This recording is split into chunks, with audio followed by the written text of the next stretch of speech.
السلام عليكم، كي راكم غاية؟ ان شاء الله كامل تكونوا بخير وعلى خير وهانين.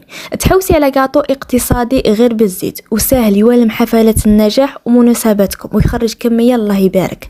اليوم جبت لك كاطو الطبقات بصح بطريقه جديده في التشكيل تاعها، عمرك ولا شفتيها من قبل. كيما راكم تشوفوا يجي في طبقات منظمين بزاف والشكل تاعه راقي، يحمر الوجه قدام الضياف ويجي خفيف طري ويدوب ذوبان وبنته ما نحكي لكم شهبال. تبعوا معايا لا فيديو حتى الاخير وما تنساوش تصليوا على رسول الله، اللهم صل وسلم على سيدنا محمد وعلى اله وصحبه اجمعين.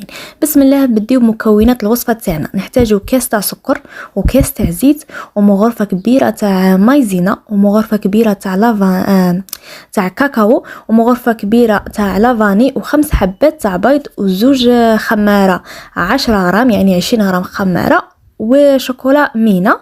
هنا في غيسيبيون نفرغوا ولا نحطوا هذوك الخمس حبات تاع البيض تاعنا ونضيفوا لهم الكاس تاع السكر. يعني هذا الكاطو يا البنات ساهل ماهل، في دقيقه تحضريه ويغرم يخرج لك كميه الله يبارك ما شاء الله، خاصه اذا قصيتي الحبات صغار يخرج لك كميه تفوت لك الفرح تاعك ولا المناسبه تاعك. هنا البنات كما شفتوه فرغت هذوك الخمس حبات ولا وضعت هذوك الخمس حبات في الغيسيبيون، ضفت عليهم الكاس تاع سكر ومغرفه كبيره تاع لافاني، خلطتهم مليح بلا فوي ونضيفوا عليهم الكاس تاع الزيت كما راكم تشوفوا البنات. يعني درت 5 تاع البيضات مع كاس تاع السكر مع مغرفه كبيره تاع لافاني، خلطتهم مليح وضفت عليهم الكاس تاع الزيت ونضيفوا كذلك مغرفه كبيره تاع المايزينا ونخلطوها حتى هي كما راكم تشوفوا البنات. هنايا نضيفوا الفرينه. هنا البنات غادي ندير كميه قليله تاع فرينه باش نديروا الخماره.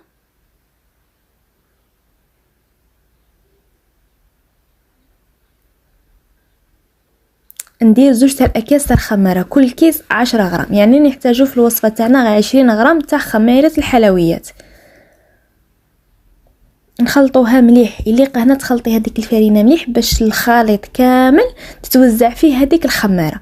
هنا غادي كي نخلطوا هذيك الخماره هاد الفرينه مع الخماره نخلطوها مليح، هاد الخليط غادي نقسموه على بها يليق الخماره تخلطيها مليح. هنا البنات كي تقسموا الخليط يليق واحد يجي اكثر من واحد، دوك من بعديها تشوفوا اش غادي نديروا به. هنا البنات قسمته يعني واحد راه اكثر من واحد، هذاك اللي فيه بزاف نضيفوا له الفرينه، يعني هنا غادي نديروا عجينه بيضاء وعجينه تاع الكاكاو، هذاك اللي فيه بزاف هو تاع العجينه البيضاء. هنا البنات نضيف الفرينه وهنا غادي نقلع على فوي ونخدم بيدي. وهنا البنات كي تكونوا تضيفوا في الفرينه حاجه الاولى تكونوا غربلتوها والعجينه تجي كيما تاع الصابلي ما تيبسوهاش بزاف. هنا راني نضيف في الفرينه وغادي نلم العجينه تاعي ونوريكم كيفاش تحصلت عليها. هذه هي البنات العجينه تاعي طريه كيما تاع الصابلي، طريه كيما راكم تشوفوا البنات. هذه البنات غادي نخليها على جهه ونمشيو نخدموا العجينه تاع الكاكاو. هنا البنات غادي نضيف هذيك المغرفه تاع الكاكاو،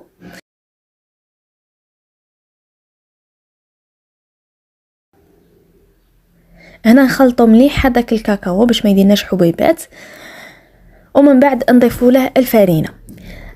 كاين بزاف غادي تقول لي علاه كنتي تقسمي الخليط وهذا ديري له كيس تاع خميره الحلويات والاخر نديروا له كيس. حنا البنات كي قسمنا واحد درناه كبير على واحد، فهمتوني؟ سما شرط اساسي ديري هذوك 2 اكياس تاع الخميره في الاول قبل ما تقسمي العجينه تاعك ولا قبل ما تقسمي الخليط تاعك، فهمتوني البنات؟ هنا غادي نلم بيدي وغادي تلاحظوا باللي العجينه البيضاء غادي تجي كبيره على العجينه هذه تاع الكاكاو. دوك تشوفوا البنات علاه. هنا المهم البنات هذه هي لميتها حتى هي طريه كيما تاع الصابلي كيما راكم تشوفوا البنات، يعني ما تشققش.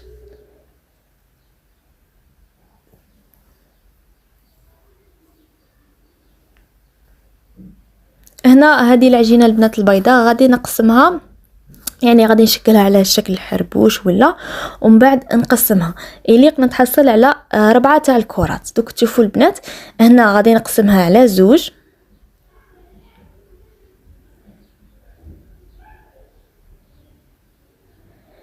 قسمتها البنات على زوج، ومن بعد كل نص نقسمها على زوج باش الكريات يجيوني تقريبا قد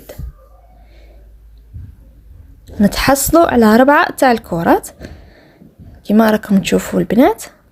هنا نعاود نديرو العجينه تاع الكاكاو، حتى هي غادي شكلها على شكل حربوش، بصح نقسمها على 3 ما نقسمهاش على 4 باش الكاطو تاعنا تجي الطبقه الفوقانيه عجينه بيضاء والطبقه التحتانيه العجينه تاع البيضاء.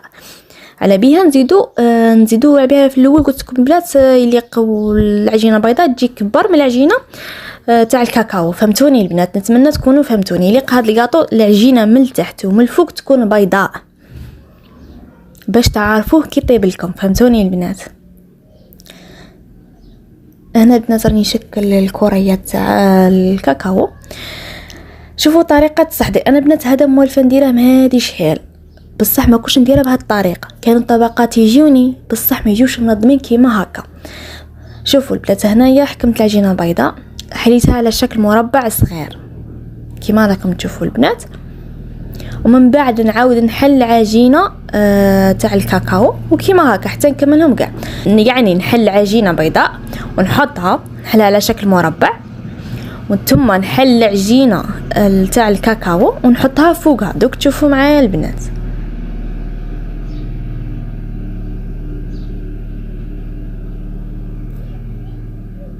كيما هكا البنات. هذه غادي نحطها فوقها وحتى نكمل كاع الكريات اللي عندي، يعني نحلها غير على شكل مربع صغير البنات، ما تعيوش روحكم تحلوها كبيره كيما راكم تشوفوا البنات هكا حتى نكمل كاع الكريات اللي عندي. يعني كل ما نحل وحده نحطها فوق اختها. وهاد الطريقه البنات جديده يعني باش الطبقات تاعك يجيو باني. انا موالفه البنات كي ندير هاد الكاطو تاع الطبقات يعني نديرها كيما نديرو الملويه، يعني نحل العجينه البيضاء ومن بعد نحل العجينه تاع الكاكاو ونسرح العجينه البيضاء ونحط فوقها العجينه تاع الكاكاو ومن بعد نشكلها كيما نشكلو المسمن ولا الملوي. هي يجي فيه طبقات بصح ما يجيوكيش كيما هكا. هنا البنات هذه الصينيه اللي غادي نطيب فيها. شوفوا البنات هذيك الصينيه عبروا بها ورق الطهي تاعكم كيما انا هنا قصيت ورق الطهي على حسب الصينيه تاعي، وهنا نجيبوا العجينه تاعنا ونقعدوا نحلوا فيها. كي تكونوا تحلوا البنات يعني تضغطوا في الاول كيما كنت نضغط انا، ومن بعد قلبوها باش حتى الطبقات التحتانيه تنقلب. فهمتوني بنات؟ باش الطبقات كامل يتمشى. نتمنى تكونوا فهمتوني بنات. يعني في الاول كي تحطيها تضغطي عليها بالحلال ومن بعد كي تحليها شويه قلبيها. هذا ما كان. وهنا البنات نحلها على شكل ورق الطهي اللي كنت عبرته على الصينيه تاعي. تقدري تستغني على ورق الطهي يعني غير الصينيه تاعك وتدهنيها بشويه زيت ديالها الفرينه، ومن بعد تحلي هاد العجينه تحليها غير شويه وتحطيها في الصينيه وتمشيها بيدك في الصينيه تاعك. انا موالفه البنات ديرها بهذه الطريقه ومن داك ندير ورق الطهي. هنا البنات شوفوا تبالكم هكا رقيقه. حنا رانا دايرين فيها 2 تاع اكياس تاع خميره الحلويات. هنا البنات شوفوا كما قلت لكم تقدروا تحلوها غير شويه ومن بعد تكملوا الحله نتاعها هنا في الصينيه بيديكم كما راني ندير انا. هنا البنات راني نعدلها في الاطراف تاعها كيما هكا البنات، ونديرها على فرن يكون حامي. نشعلوا عليها من التحت ونحطوها في الرف الوسطاني ونشعلوا عليها من التحت على نار شويه اقل من متوسطه بشويه، وكي نشوفوها ترى حمارت في الاطراف نطفيو من التحت ونشعلوا من الفوق. هنا البنات عندي هذه شوكولا مينا. هذه البنات ندوبها في حمام مريم. هاد الكميه تاع الشوكولا البنات غادي كي تشوفوها تقولوا ما تقدش. هي لا تقدكم وتشط يعني. دوك تشوفوا معايا البنات وكان تكثروا لها الشوكولا بعدها ما تيبس لكمش وكي تكون حنا هذا الكاطو تاعنا يليق نقطعوه وهو سخون. فهمتوني البنات؟ هنا من بعد ما طابت لي البنات كيما راكم تشوفوا هنا غادي نفرغ فوقها هذيك الشوكولا. يليق كي تجبدوها من الفور تم تفرغوا فوق هذيك الشوكولا وهي حاميه. علاه بهذيك الشوكولا تمشى هنا وزيد هذا الكاطو تاع الطبقات يليق نقصوه وهو سخون. لو كان تخليه يبرد بعدها كي تولي تقصي فيه يولي يتفتت لك داير كيما الكروكي. فهمتوني البنات؟ هنا البنات راني نمشي بهذيك الشوكولا تاعي يعني. وقتاني البنات كي تكثروا الشوكولا حنا قلت لكم يليق نقصوه وهو سخون. يعني كون تكثري شوكولا تقعد هي تقعد حاميه الكاطو يا حاميه والشوكولا ما تيبسلكش، وكنت كطي تولي كروينه، فهمتي؟ كي تكوني تقطعي فيها هذيك الشوكولا تقعد تطلص لك. على بها ديري غير كيما درت انا، هادي مينه هادي تقدك البنات. هنا البنات درت انايا كان عندي كاكاو، كان عندي كاوكاو محمص ومرحي، رشيت هكا من الفوق. تقدري ديري نوات كوكو، انا من داك ثاني نديرها بنوات كوكو تجي بزاف بنينه. هنا البنات راني نقطع فيها، راني نقطع في الحواف هما الوالا. هنايا كما قلت لكم راها سخونه، وقطعوها ما تخليوهاش حتى تبرد. ولو كنا مكترين شوكولا كانت هنا كتكودي تقطعي فيها ديك الشوكولا تقعد تسيح لك وتمرمد لك الحاله. على بها ديروا كما درت انا.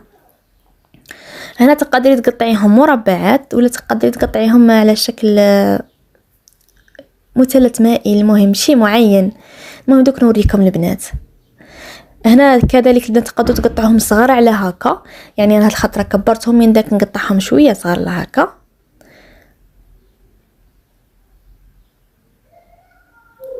هنا البنات هادو زوج طور الوالا غادي نقطعهم على الشكل كما قلت لكم، يعني مستطيل مائل، والله ما عقلتش كي اسمها. المهم بنات راكم فاهمين. المهم هذا الشكل الاول، واللي باقي اللي غادي نقطعهم على شكل مربع. يعني الا بغيتوا هذا الشكل معين ها هو كيفاش ديروا له، يعني تميلوا.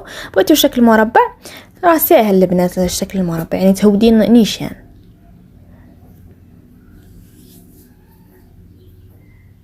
وشوفوا راني قلعت لكم حبه البنات، شوفوا راهم من الصينيه يبانوا الطبقات. هاد الكاطو البنات راه غير بالزيت، ساهل واقتصادي وما فيش تعب، ويخرج كميه الله يبارك ما شاء الله. وفي الاخير البنات هذه هي الوصفه تاع نهار اليوم، كاطو طبقات بشكل جديد وراقي. نتمنى تكون عجبتكم الوصفه وتجربوها في افراحكم ومناسباتكم، وما تنسوش تخليوا لي رايكم في التعليقات، ونتلاقاو في فيديو جديد ووصفه جديده ان شاء الله. بقاو على خير وبالسلامه البنات.